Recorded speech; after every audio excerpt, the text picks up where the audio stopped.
ভক্তদের প্রত্যাশা ছিল চলতি সপ্তাহে শাহেনশা মুভির আরেকটি গান অথবা ট্রেইলার প্রকাশ হোক, কিন্তু পরিচালক শামীম আহমেদ রনি সেটি না করে শাহেনশা মুভির একটি অফিসিয়াল পোস্টার প্রকাশ করেছে। তবে পোস্টারের লুক নিয়ে খুশি হতে পারেনি শাকিব ভক্তরা। এ নিয়ে সামাজিক যোগাযোগ মাধ্যমে নেতিবাচক মন্তব্য করেছেন তারা, তবে ইতিবাচক মন্তব্যও এসেছে। প্রকাশিত পোস্টারে দেখা গেছে শাকিব খান অন্যরকম এক অ্যাকশন লুক, মারমার কাট লুকে সামনের দিকে তেড়ে ফুঁড়ে এগিয়ে আসছে। বোঝাই যাচ্ছে এটি ছবির একটি অ্যাকশন অংশ থেকে নেওয়া হয়েছে। তবে একটি বাণিজ্যিক মুভির যে ধরনের পোস্টার হওয়ার কথা, শামীম আহমেদ রনি সেক্ষেত্রে এটি দেখাতে পারেননি। শাহেনশা মুভিটি নিয়ে ভক্তদের অনেক প্রত্যাশা রয়েছে। তারা আশা করছেন শামীম আহমেদ রনি পরবর্তী আকর্ষণগুলিতে মুন্সিয়ানার ছাপ রাখবেন। তবে ওয়ান টিভি খোঁজ নিয়ে জেনেছে এটা অফিসিয়াল পোস্টার নয়, এটি ছবির অফিসিয়াল ফার্স্ট লুক। বুধবার ছবিটির দ্বিতীয় পোস্টার প্রকাশ করা হবে।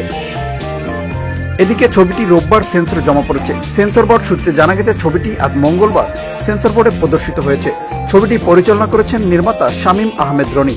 এই ছবির মাধ্যমে প্রথমবার বড় পর্দায় জুটি বেঁধেছেন শাকিব খান ও নুসরাত ফারিয়া। পাশাপাশি অন্য একজন নায়িকা হিসেবে রয়েছেন নবাগত রোদেলা জান্নাত। গত 23 অক্টোবর এফডিসিতে শুরু হয় শাহেনশার শুটিং। এরপর ঢাকা ও ঢাকার আশেপাশে টানা শুটিংয়ের ফলে দ্রুত শেষ হয় ছবির কাজ।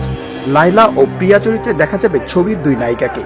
এই লায়লা আর প্রিয়ার সম্পর্কের রসায়ন নিয়ে শাহেনশা মন ভরাবে দর্শকদের, এমনটি আশা করছেন পরিচালক। ছবিটি প্রযোজনা করছে সাপ্পা মিডিয়া।